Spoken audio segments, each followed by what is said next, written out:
తీర్మానాన్ని బలపరచవలసిందిగా తెలంగాణ నుంచి జాతీయ అధికార ప్రతినిధి నన్నూరి నర్సిరెడ్డి గారిని మాట్లాడవలసిందిగా కోరుతున్నాం.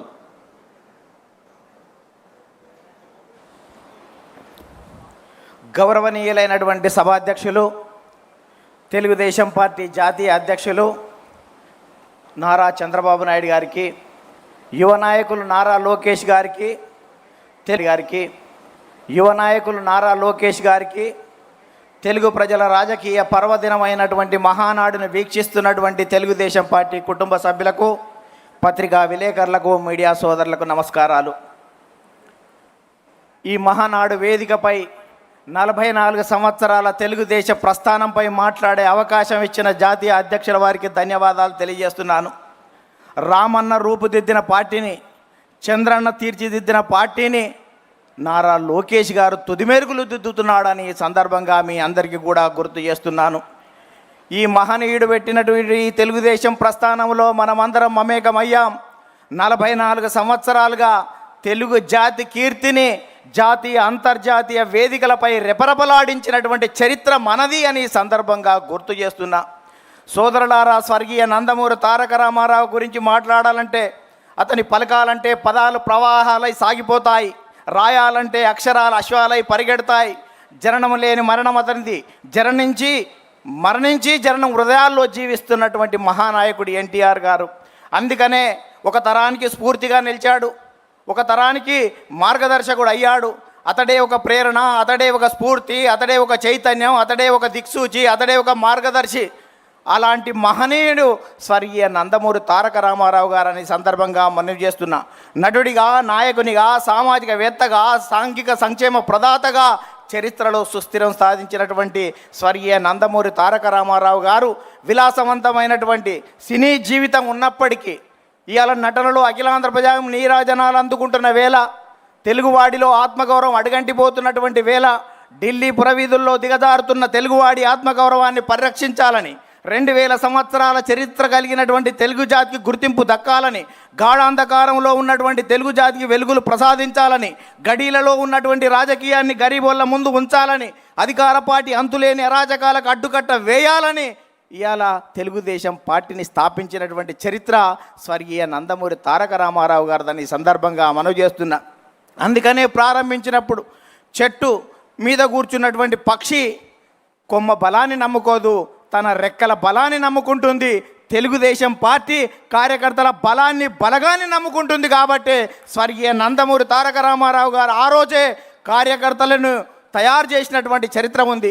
కార్యకర్తలకు అధ్యయనం, శిక్షణ, క్రమశిక్షణ, సేవాభావం, సేవనిరతి రాజకీయాలలో తీసుకొచ్చినటువంటి చరిత్ర స్వర్గీయ నందమూరి తారక రామారావు గారిది.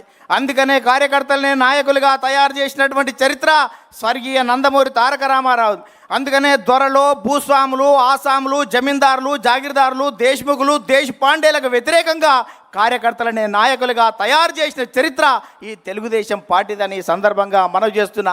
ఈ 44 సంవత్సరాల తెలుగుదేశ ప్రస్థానంలో గ్రామాలకు మౌలిక సౌకర్యాలు ఇచ్చాం, ప్రజలకు సంక్షేమ ఫలాలు అందించాం, ప్రజలకు రాజకీయ చైతన్యం ఇచ్చాం, బలహీన వర్గాలకు రాజకీయ జీవితం ఇచ్చాం, సామాజిక మార్పులకు శ్రీకారం చుట్టాం, ఆర్థిక అభివృద్ధికి అందలం వేశాం, నిమ్న జాతుల ఉద్ధరణ కోసం, బడుగు జన ఉద్ధరణ కోసం బాటలు వేశాం, దేశ రాజకీయాలనే సమూలంగా మార్చివేసినాం, రాష్ట్ర రాజకీయాలని, దేశ రాజకీయాలను ప్రపంచవ్యాప్తంగా మార్చివేసినాం. ఇవాళ ప్రధానమంత్రుల, రాష్ట్రపతి ఎన్నికల్లో ప్రధానమైనటువంటి భూమికను పోషించాం. అందుకనే తెలుగుదేశం పార్టీ ప్రపంచవ్యాప్తంగా అనేక దేశాల్లో జెండా ఎత్తి తెలుగువాడి ఆత్మగౌరవాన్ని పాటించినటువంటి చరిత్ర మనది అని సందర్భంగా గుర్తు చేస్తున్నా. అందుకనే స్వర్గీయ నందమూరి తారక రామారావు గారు 2 రూపాయల కిలో బియ్యం, జనతా వస్త్రాలు ఇచ్చాడు, మహిళలకు ఆస్తిలో హక్కు ఇచ్చాడు, రైతులకు రాయితీలు ఇచ్చాడు, మధ్యాహ్న భోజన పథకం పెట్టాడు, మండల వ్యవస్థను ఏర్పాటు చేశాడు. ఇన్ని రకాల కార్యక్రమాలు ఏర్పాటు చేసి ఈ దేశానికి సంక్షేమాన్ని పరిచయం చేస్తే ఆ తర్వాత వచ్చినటువంటి నారా చంద్రబాబు నాయుడు గారు విద్యార్థిగా, విద్యార్థి నాయకునిగా, గోల్డ్ మెడలిస్ట్గా, ఎకానమిస్ట్గా, ఎమ్మెల్యేగా, మంత్రిగా, ముఖ్యమంత్రిగా, ప్రతిపక్ష నేతగా, ఎన్డీఏ కన్వీనర్గా సుదీర్ఘ రాజకీయ అనుభవం ఉన్న చంద్రబాబు నాయుడు గారు అనేక సంస్కరణలు, జన్మభూమి, ప్రజల వద్ద పాలన, ఆకస్మిక తనిఖీలు, ఫ్లైఓవర్లు, ముందడుగు, చైతన్యం, ఆదరణ, దీపం, రోషిని వంటి పథకాలు పెట్టి అనేక సంస్కరణలకు శ్రీకారం చుట్టినటువంటి చరిత్ర నారా చంద్రబాబు నాయుడు గారిది. అందుకనే 44 సంవత్సరాలు గడుస్తున్నా నారా అంటే జనం రారా అని పిలుస్తున్నటువంటి చరిత్ర ఈ రాష్ట్రంలో ఉందని. అందుకనే చంద్రబాబు నాయుడుకు ప్రపంచవ్యాప్తంగా ఉన్నటువంటి అవకాశాలను యువత పునికి పుచ్చుకొని వెదికి పట్టుకోవాలనే ఉద్దేశంతో ఇవాళ విద్యకు ప్రాధాన్యత ఇస్తే ఇవాళ హైదరాబాద్ ఉమ్మడి రాష్ట్రంలో మైక్రోసాఫ్ట్ వచ్చింది, ఇన్ఫోసిస్ వచ్చింది, IRDA వచ్చింది, IIIT వచ్చింది, నల్సార్ వచ్చింది, నిఫ్ట్ వచ్చింది, ఇవాళ నేషనల్ కన్స్ట్రక్షన్ వచ్చింది, బయోటెక్నాలజీ పార్కు వచ్చింది, హైటెక్ సిటీ వచ్చింది, శిల్పారామం వచ్చింది. ఇవాళ భారతదేశంలో ప్రపంచంలో తెలుగువాడి ఖ్యాతిని నలుదికల విస్తరించినటువంటి చరిత్ర ఇవాళ చంద్రబాబు నాయుడు గారితో ఈ సందర్భంగా గుర్తు చేస్తున్నాను. అందుకనే ఈ రాష్ట్రం విడిపోయిన తర్వాత కూడా ఇక్కడికి మనం ఐటీ గురించి ఆలోచిస్తే సార్ AI గురించి, క్వాంటం గురించి, ఇవాళ డేటా సెంటర్ల గురించి మనకంటే ముందు ఆలోచిస్తున్నటువంటి మీ నాయకత్వంలో ఈ రాష్ట్రం సుభిక్షంగా ఉంటుంది.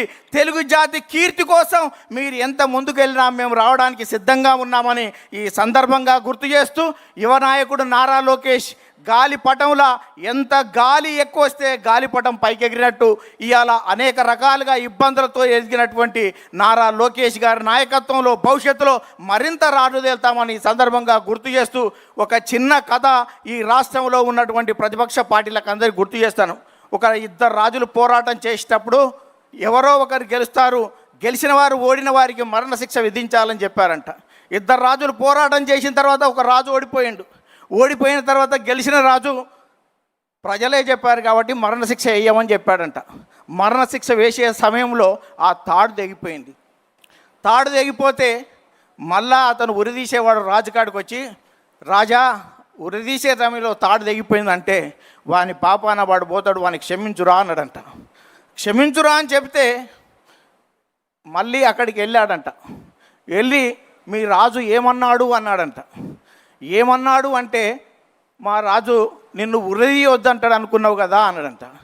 అవును మీ రాజు నైజం అది కదా, అతను ఉరిదీయనీయడు అంటే, ఓ పిచ్చోడా మా రాజు అక్కడ లేడు, మా యువరాజు ఉన్నాడు, ఇలా సచ్చే వరకు ఉరిదీయమని చెప్పిండు అని చెప్పిండంట. అందుకనే రాష్ట్ర రాజకీయాల నుంచి ఇప్పటి నుంచి మాట్లాడేటువంటి నాయకులు భవిష్యత్తులో తెలుగుదేశ పరిణామాలు ఏ రకంగా ఉంటాయో గుర్తుపెట్టుకోవాలని మీ అందరికీ గుర్తు చేస్తూ ముగిస్తున్నాను. ధన్యవాదాలు.